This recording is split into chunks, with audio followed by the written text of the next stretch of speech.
Assalamualaikum warahmatullahi wabarakatuh. Waalaikumsalam warahmatullahi wabarakatuh. Alhamdulillah di sore hari ini kita kedatangan tamu-tamu istimewa dari DEF dan Visi Nusantara ya. Ini ada informasi yang barangkali penting untuk Kabupaten Bogor ke depan. Saya kenalkan nanti selanjutnya Bang Yus yang memperkenalkan, ini Bang Yus Fitriadi. Jabatan apa Bang? Di Jabatan. Wah, banyak. Gini sih. Jabatannya. Di Visi Nusantara lah. Yang gede yang Ketua yayasan lah. Ya, Ketua Yayasan Visi Nusantara. Di sampingnya Hari Lili Rusli. Sampingnya lagi ada Yudi Ketua Septian. DEF Bogor ya, Yudi Septian. Bang, kita biar efektif waktu kita. Ini ada hasil kajian yang dibawa nih. Apa nih kira-kira bisa diceritakan lah? Iya, jadi kita itu setelah 3 bulan itu merampungkan hasil survei terkait dengan 4 konten. Yang pertama adalah urusan elektabilitas calon bupati 2024-2029. Nah, kemudian juga kita melihat performa DPR RI, DPRD Provinsi, dan DPRD Kabupaten Kota, serta perspektif masyarakat yang mungkin menurut masyarakat ada yang lebih cocok, yang lebih pas, baik untuk bupati, DPR RI maupun DPRD Provinsi dan Kabupaten Bogor. Sehingga kami mencoba motret ini. Kenapa jauh-jauh hari? Tujuan kami 2 hal. Yang pertama adalah karena di sini juga ada 5 riset terkait dengan performa kinerja. Maka bupati mumpung baru 2 tahun. Ya. Di tahun ketiga akhirnya memahami di mana titik kekurangan di mata publik. Nah, yang kedua juga termasuk performa kinerja anggota legislatif, baik DPR RI maupun DPRD Provinsi atau DPRD Kabupaten Bogor. Setiap dapil kami potret itu bagaimana kemudian komunikasi dengan masyarakat. Ada 2 tahun lagi mereka bisa perbaiki kondisi itu. Nah, ini Pak Ilisrul ini Direktur Lembaga Visi Nusantara. Ya. Saat ini diundang kira-kira masuk ke salah satu rumah inovatif ya, rumah yang besar dengan ide-ide, rumah di mana wacana itu bisa kemudian disampaikan kepada masyarakat Kabupaten Bogor. Saya ucapkan kepada teman-teman jurnalis yang berada di kelompok kerja wartawan atas undangannya untuk kemudian bisa menyampaikan beberapa hal. Sebetulnya saya di sini tidak untuk memaparkan karena ada Direktur Lembaga Studi dan juga Koordinator di Bogor Raya yang kemudian nanti akan membahas hasil survei bursa calon bupati 2024-2029 secara lebih mendetail. Tapi fungsi saya adalah kira-kira nganterin teman-teman untuk take off dalam sebuah diskusi yang akan sangat terperinci dan juga dialektis gitu. Tujuan utama dibuatnya survei bursa calon bupati dan bursa calon bupati 2024-2029 itu sebagai bentuk upaya Yayasan Visi Nusantara yang dimotori oleh lembaga studi yang bermitra dengan DIP untuk melihat kira-kira peta politik, dinamika politik Bogor dalam beberapa tahun ke depan menuju kontestasi pilkada. Karena memang sebelumnya kami juga sudah merilis survei di lembaga studi itu rapor merah kinerja DPRD 55 anggota DPRD Kabupaten Bogor, sehingga saya kira perlu kemudian agar masyarakat ini bisa masuk ke dalam ruang dialektika politik Kabupaten Bogor secara lebih jauh, tidak hanya memastikan bahwa misalnya hajatan politik hanya setiap per 5 tahun sekali. Itu yang kemudian menjadi pintu masuk variabel-variabel jahat di situ. Misalnya kenapa Bogor masih politik uangnya misalnya masih tinggi, bahkan harga per kepala voters itu lumayan masih sangat tinggi dibanding kabupaten kota yang lain. Ini kemudian yang kita sorot. Terus kemudian juga munculnya beberapa anggota DPRD baru misalnya tidak memberikan distingsi apapun terhadap masyarakat, apalagi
memakai kaidah secara filosofis bahwa yang namanya penelitian itu adalah merupakan suatu pembenaran yang sifatnya ilmiah. Dalam ini juga kami akan membacakan dalam ini hasil-hasilnya. Yang pertama, ya tentunya yang jadi opini-opini yang ada di masyarakat Kabupaten Bogor ini, itu tentu kami menarik untuk melakukan penelitian ini apa saja, yaitu adalah peningkatan kuantitas pemilih voter ya. Pada Pilkada 2012 tidak berjalan beriringan dengan kualitas substantif demokrasi Indonesia saat ini. Ya tentunya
tidak akan ngaco gitu. Nah makanya kita mengambil dengan opinion maker, orang-orang yang yang memiliki kapasitas untuk berbicara atau memilih ataupun menentukan ataupun berpikir ya siapa calon-calon bupati maupun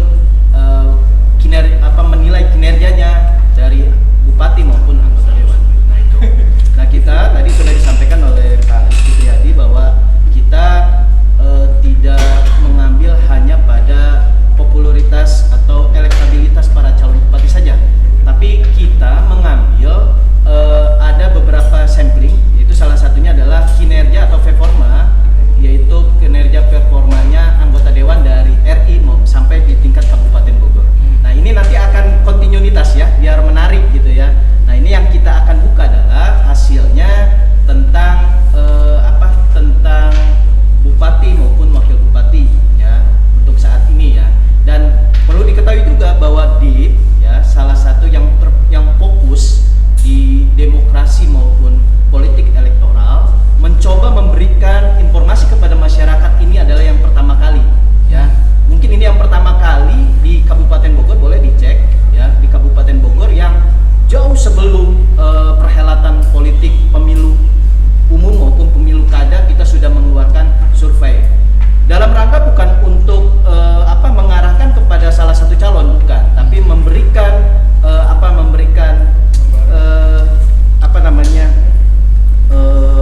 respon ya, yang mungkin yang bupati saat ini yang memimpin belum baik menjadi lebih baik ya. Kita pada hal-hal yang positif saja gitu, tidak ada unsur yang pada hal-hal yang politis yang sifatnya pada elektoral tertentu lah gitu, atau pesanan sebutannya ya.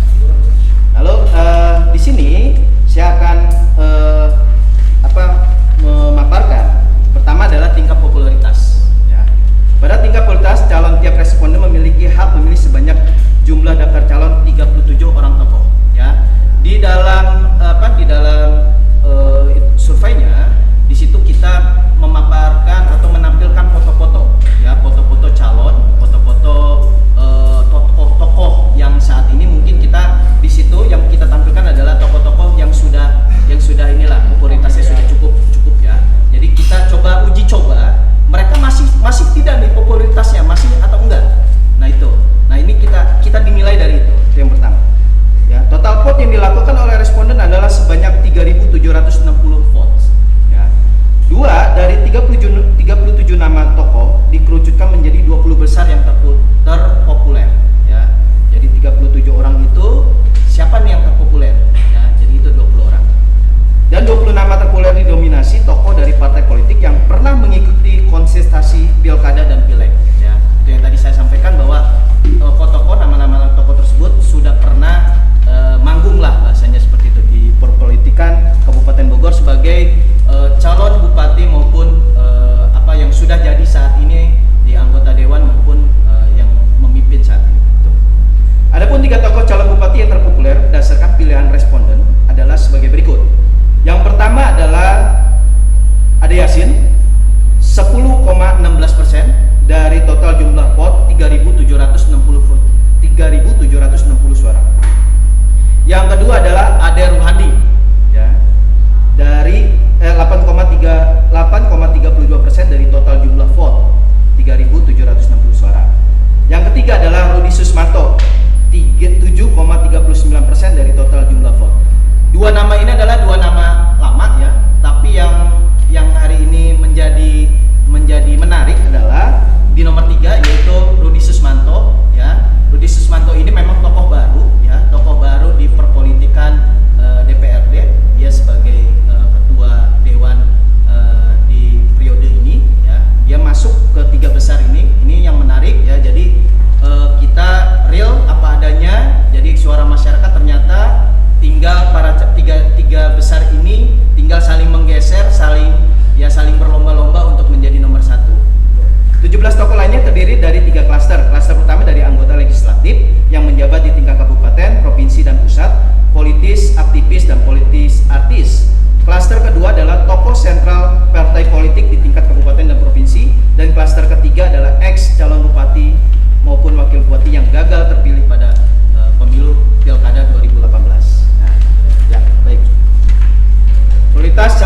Bupati ya di sini ada kita ada 20 besar ya. Sudah Pak? Oh, elektabilitas ya. Popularitas tadi 3 besarnya tadi ya sampaikan. Popularitas udah di sini nanti ada datanya nanti bisa disampaikan. Lalu tingkat elektabilitas calon ya. Untuk tingkat elektabilitas atau tingkat keterpilihannya calon tiap responden memiliki hak memiliki sebanyak maksimal dari 37 nama tokoh. Adapun responden yang tidak memiliki pilihan disediakan 5 kolom kosong. Jadi kita menyediakan bukan hanya nama-nama, tapi di situ ketika misalkan ada calon di dapil 1, dapil 2 dan semua dapil yang belum masuk ke ke kolom itu, silakan bisa diisi oleh sesuai dengan respondennya masing-masing. Ada 3 tokoh calon bupati yang memiliki tingkat elektabilitas paling tinggi berdasarkan pilihan responden, masih didominasi oleh 3 nama tadi, yaitu Bu Ade Yasin 18,57% dari total jumlah vote 1.260 suara. Lalu ada Rehandi 16,43% dari total jumlah vote. Lalu Rudi Susmanto 14,13% dari total jumlah vote. Sedangkan 17 tokoh lainnya memiliki elektabilitas untuk menjadi calon Bupati Bogor 2024-2029 masih ditempati oleh tokoh sentral politik tingkat kabupaten maupun provinsi, politisi aktivis, para ex tokoh yang mengikuti calon bupati maupun pilkada sebelumnya. Di sini ada datanya, nanti bisa dicek elektabilitas. Lalu kita pun selain popularitas maupun elektabilitas, kita menilai kepuasan masyarakat terhadap kinerja bupati dan wakil bupati hari ini. Silakan Kang Lili untuk bisa menyampaikan hasil kinerjanya. Ya, dalam hal ini tadi disampaikan beberapa klaster ya, dalam hal responden itu. Yang pertama kinerja Ade Yasin Iwan Setiawan, penanganan pandemi COVID ya. Tentunya yang sekarang kita bahas itu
Tapi sebelum Bang Yus ngomong, sebetulnya kita harus bersyukur bahwa hari ini ada satu lembaga yang berupaya menyajikan informasi by data melalui survei dan segala macamnya, dan ini juga mungkin nanti ada hal-hal lain ya selain memang survei terhadap tokoh dan segala macam. Tapi tadi saya belum ke gambar sebetulnya Bang Yus nih, Bang Yudi. Ini survei pertama yang perlu kita, ini kan profil dari responden. Ya oke lah, tadi sebarannya sudah di 40 kecamatan dengan membagi distribusi secara rata setiap kecamatan 15 responden. Ya, responden. Nah, cuma persoalan pertama adalah apakah angka tersebut proporsional? Karena antara kecamatan Jonggol dengan kecamatan Cibinong jumlah penduduknya berbeda. Nah, itu satu. Ini tapi saya sangat gembira hari ini karena jarang sekali kita punya diskusi by data. Ini satu kemajuan lah menurut saya. Tapi tadi satu itu yang pertama. Lalu dengan membagi secara rata ini, nah ini tingkat margin errornya terhadap hasil survei ini berapa? Kan itu juga belum diungkap. Tadi ya itu pertama tadi, kalau kita membagi oke lah dengan 15 dibagi rata, tapi betul nggak ini menjadi metode yang benar gitu? Karena tiap kecamatan sebaran penduduk Kabupaten Bogor ini kita perlu tahu juga ini. Ada yang memang sangat padat, ada yang sedang-sedang saja, ada yang memang masih jarang masih sangat. Tapi ini satu yang oke lah. Sama saya juga sempat baca sekilas tadi, respondennya itu dari 600 tokoh opinion maker ya, artinya pembuat opini. Artinya memang respondennya ini sudah ditentukan gitu, nama-nama orangnya atau memang sampling aja, tapi yang dipilih yang memang opinion maker itu. Maksudnya gimana sih gitu? Oke, mungkin Bang Yus. Tapi oke lah ini saya pikir sore ini kita mendapatkan sebuah gambaran dari performa bupati dan aktor-aktor politik yang lainnya. Saya pikir ini menarik. Yang pertama, beberapa hal yang perlu saya sampaikan. Kita ini kenapa opinion maker itu? Itu yang saya pikir jarang sekali survei yang menggunakan responden opinion maker. Kita ingin mendapatkan gambaran utuh yang mereka bisa beropini, karena bentuk-bentuk pertanyaannya yang kemudian kita sampaikan ke publik itu bukan konsumsi publik. Misalnya performa bupati, ya masyarakat tidak bisa menjawab itu. Ataupun misalnya nanti mungkin tingkat komunikasi DPRD ke masyarakat, itu agak berat kalau masyarakat. Nah biasanya yang menggunakan publik sebagai responden itu pertanyaan tertutup dan berbentuk ringan saja. Bapak nanti 2024 pilih partai apa? Nah, gitu. Itu yang sederhana kan, gitu. Sehingga ini bukan konsumsi masyarakat. Nah itu juga yang kemudian menjadikan pilihan kenapa kok rata setiap kecamatan, karena ini opinion maker. Kalau kemudian kita relasikan dengan jumlah penduduk atau jumlah DPR, tentu ini tidak proporsional. Tapi ketika kita berbicara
tapi ya masuk 20 besar muncul lah gitu lah. Tapi dalam dalam kualifikasi 5 besar itu nggak muncul. Mungkin kalau namanya Aldebaran muncul. Nah, Oke, kalau oke. itu mungkin muncul gitu. Artinya di sini kita sedang memberikan gambaran bahwa ternyata masyarakat dalam konteks elektabilitas ya tidak terlalu suka juga milih artis gitu loh. Atau Itu memang artisnya juga yang nggak keluar di Bogor gitu karena Misalnya kan gini. kita jarang juga. Di kita kan ada, jadi kan 37 tokoh itu yang kita tampilkan itu yang pertama calon bupati 2018-2023. Iya. Itu loh, itu yang tampilkan. Yang pertama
Artinya ini penting mungkin bagi bupati, bukan dalam konteks dia akan mencalonkan, bukan kadang itu, tapi kira-kira menggunakan sisa waktu yang 2,5 tahun untuk meningkatkan kepuasan masyarakat akan menjadi bupati itu menjadi bahwa inilah sosok bupati yang masyarakat harapkan.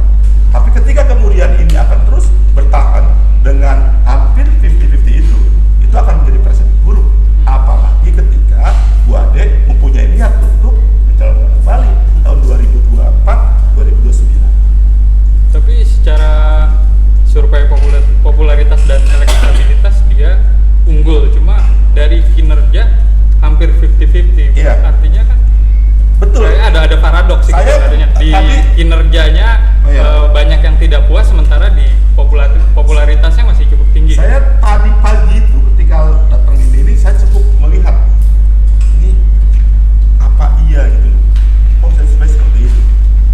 Nah, tapi memang saya bisa menggambarkan ada faktor-faktor tertentu yang kemudian masyarakat kira-kira mendiferensialkan antara elektabilitas dengan kepuasan. Gitu. Jadi itu sesuatu yang berbeda. Gitu. Kita kaji itu. Dalam saya buka data lagi, ternyata memang itu sesuatu yang berbeda. Gitu.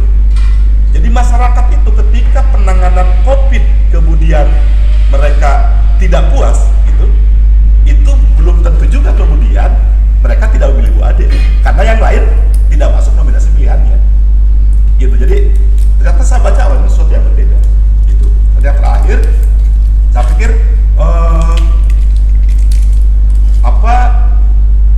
nyaris tidak terlalu kuat jika rujukan 2024-2029 hanya sampai di sini. Oh iya.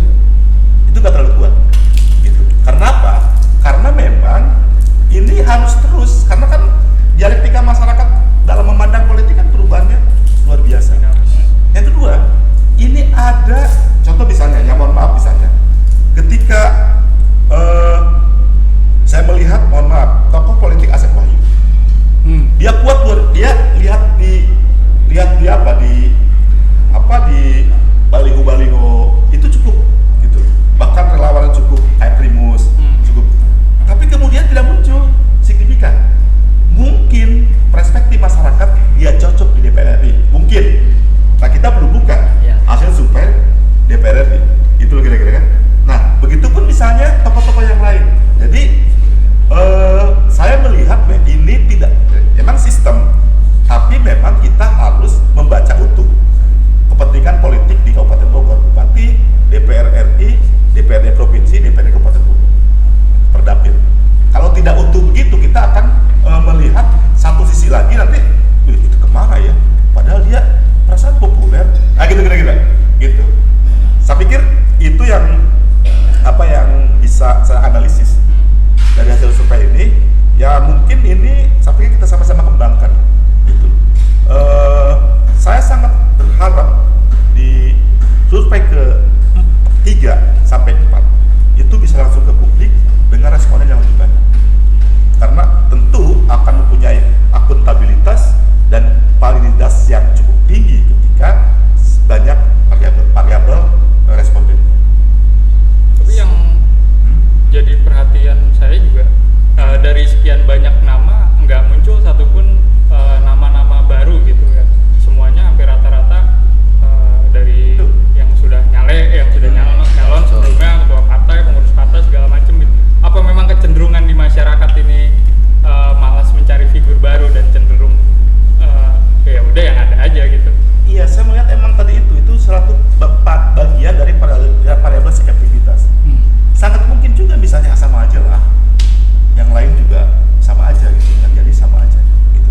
Nah tapi saya lihat sekilas ya, beberapa hasil survei yang legislatif banyak figur muncul Baru. itu baru, baik di DPR RI maupun di DPRD Kabupaten Bogor Perdapil. Nanti kita rencanakan ekspos 2 minggu lagi gitu. Nanti kita akan diskusikan lagi. Begitu kira-kira kawan-kawan. Gimana Bro Fikri? Ada yang tanya Bro? Silakan, ini di depan kita ada 1000 pemirsa. Cuma jaraknya semeter Bang, jadi nggak sampai pendopo. Tadi apa sudah kita sama-sama dengarkan hasil maupun analisis dari DIP dan Visi Nusantara ini, barangkali nanti teman-teman jurnalis bisa juga mengelaborasi dengan pertanyaan-pertanyaan.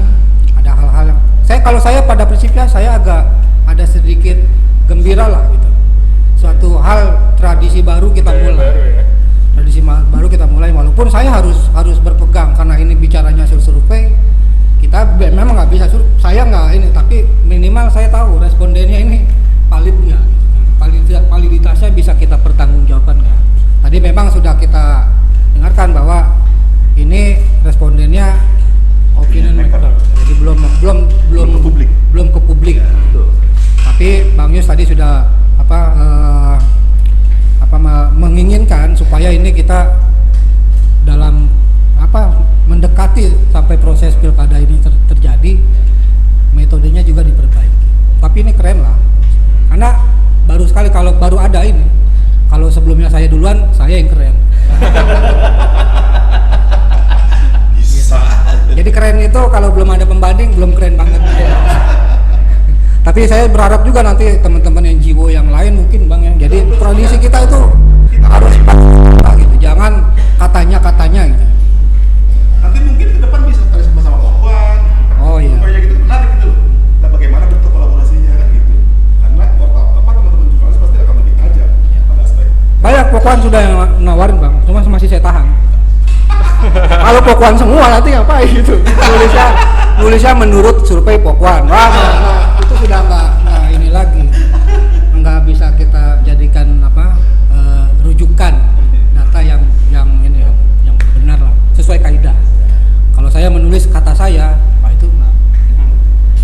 Mungkin Bang Lili sambil nunggu kita teman-teman menyiapkan pertanyaan, ada lagi nggak yang kira-kira bisa? Tapi tadi menarik tuh 2 minggu lagi Bang ya, kita bisa sampaikan hasil survei kabupaten dulu terkait dengan performa anggota legislatif kita. Ya, anggota DPRD Kabupaten. Jadi kita akan bagi 2 lagi, DPRD Kabupaten Bogor karena banyak dapilnya kan.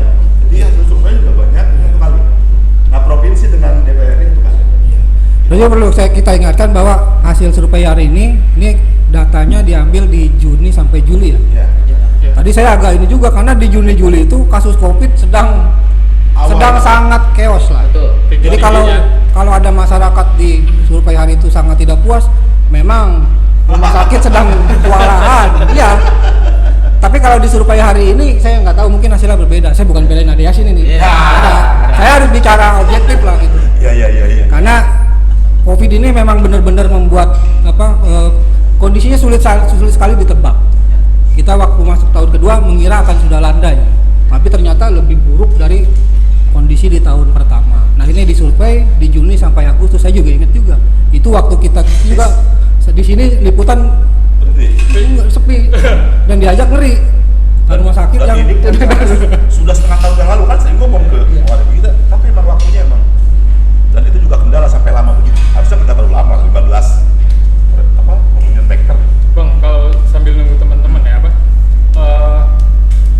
di 2024 ya nanti pilkada dan kalau jadi ya ini kan berbeda banget pelaksanaannya dengan tahun-tahun sebelumnya ya.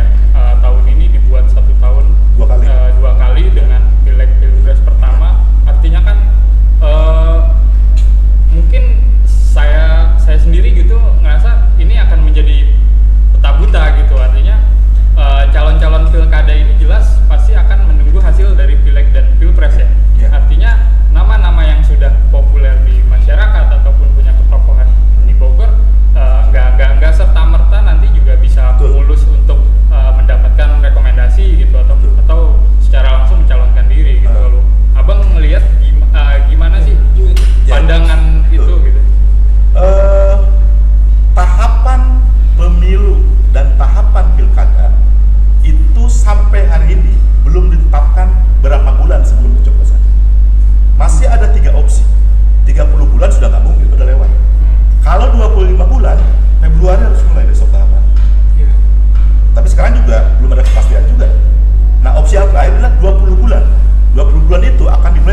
dia akan maju lagi untuk di tingkat legislatifnya gitu. Ini sangat berpengaruh Itu sama pilihan itu bener-bener. Kalau dulu kan kalah di pilkada, Maju masih pileg. bisa kalau di pileg. Iya. Kemarin itu. Jangan gugat ke MK, habis waktunya. Lain kasus itu. Artinya saya ada Oh, iya, pilihan. iya. Sekarang nyaris sudah nggak bisa. Itu yang pertama.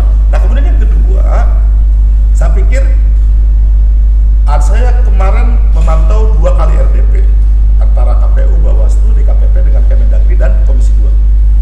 Itu akan membahas tentang tahapan pemilu yang tidak putus sampai kemarin. Artinya ini ada ruang-ruang di mana revisi undang-undang bisa masuk, ruang di situ. Gitu. Artinya kalau revisi undang-undang itu masuk, maka akan berubah banyak peta termasuk sistem pemilu.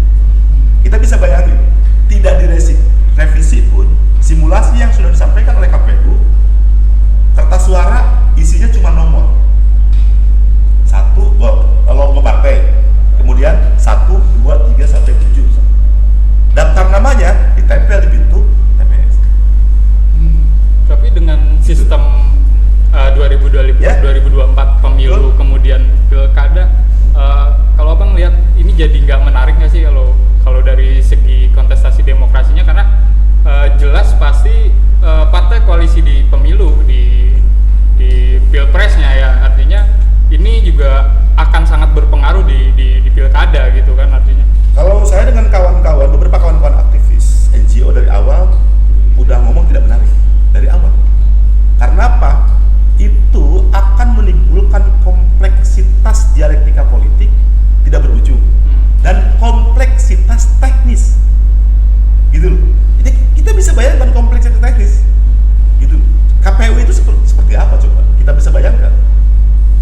Bawaslu seperti apa bisa kita bayangkan? 2 kali pemilu, kan gitu. Yang kemarin saja misalnya, kan undang-undang nggak berubah kan? Artinya pilkada itu, pileg itu masih 5 kertas suara, kan nggak berubah karena undang-undangnya kalau hari ini ya itu belum berubah.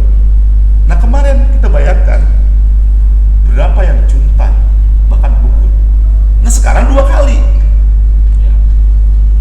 Artinya intervensi untuk pilkada oleh pemenang pemilu juga kemungkinan akan lebih besar. Amat sangat besar. Itulah justru penentunya.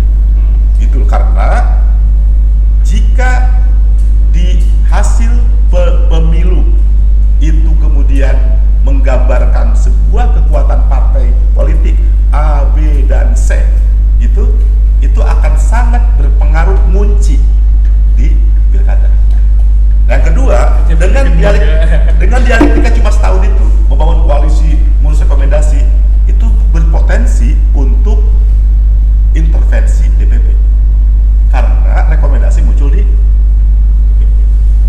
tidak dibangun dialektika di bawah. Kalau misalnya waktunya 6 bulan, apalagi setahun, itu kan masih bisa mempengaruhi kan? Lobby-lobby, kasih wacana DPP, itu kasih pilihan-pilihan, survei dulu bisa perlu kan? Sekarang udah nggak bisa, sebulan. Jadi ini semakin mempertegas bahwa demokrasi elektoral kita itu menuju ke sistem terbuka. Apa yang harus dilakukan berarti Bang? Artinya kan teman-teman di pegiat demokrasi mungkin melihat ini menjadi sesuatu yang mungkin keliru gitu, Ya. atau tidak tepat Betul. gitu. Upayanya apa gitu untuk mengembalikan pesta demokrasi ini yang jadi pestanya rakyat gitu? Pertama, revisi undang-undang kami sepakat. Tapi apa yang direvisi? Itu yang jadi masalah. Misalnya kami nggak sepakat juga kalau kemudian presidensial threshold itu, karena itu banyak menutup peluang-peluang tokoh-tokoh kita yang akan berkontestasi di pilpres. Atau misalnya dengan sistem pemilu. Sistem pemilu walaupun tidak ada istilah dalam undang-undang tertutup terbuka nggak ada, tapi kita bisa lihat dengan tahapan dan cara memilihnya. Itu pasti kami tolak dengan draft itu. Yang ketiga adalah walaupun MK sudah menolak keterlibatan penyelenggara pemilu dan unsur partai politik, kan sudah ditolak 2016 kemarin. Tapi ini kan diangkat kembali.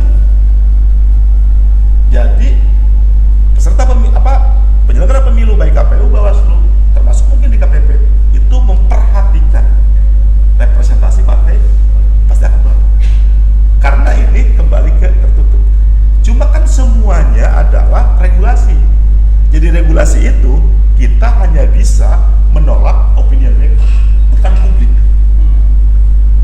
Nggak bisa kita menggerakkan publik menolak, ya nggak paham publik kayak gitu-gitu. Kecuali urusan tanah, urusan PNS, nah publik paham. Tapi urusan ini bukan isu publik, tapi isunya elit dan menengah. Begitu, Bro Arifin dan Bro Ipul. Jadi yang mau koalisi di daerah juga pasti nunggu Gampang, itu pasti gampang. Apalagi misalnya revisi itu jadi, maka yang sudah hampir pasti jadi bahan perbincangan cukup besar sekarang di Komisi 2 itu adalah naiknya parliamentary threshold yang sekarang 4%, dan 4% itu kemarin sudah ngap-ngapan partai politik, termasuk P3 gitu loh. Nah ini mau didorong 5 sampai 5,5%, bahkan PKB call tinggi 7%, Nasdem call tinggi 7%, gitu loh. Partai menengah PAN, kemudian yang lain itu masih di 4%. Nah penentunya kan Golkar, PDIP, Gerindra. Justru mereka yang kemungkinan mempunyai peluang untuk dorong 5 sampai 5,5. Dan akhirnya kembali ke spirit awal DPR, yaitu penyederhanaan partai politik. Saingannya lebih sedikit, Bang. Hah? Saingannya lebih sedikit. Gimana teman-teman, ada yang mau diskusi? Mungkin dari kawan-kawan yang di kiri kita ini, siapa yang kira-kira ingin? Itu tim kita tuh Pak. Oh tim gua mana lagi? Kalau di bawah. Nggak, kamu doorstop. Nanti hasil segala macamnya bisa dikirim ke Bang Epul lah Bang, Arifin lah. Oke, siap.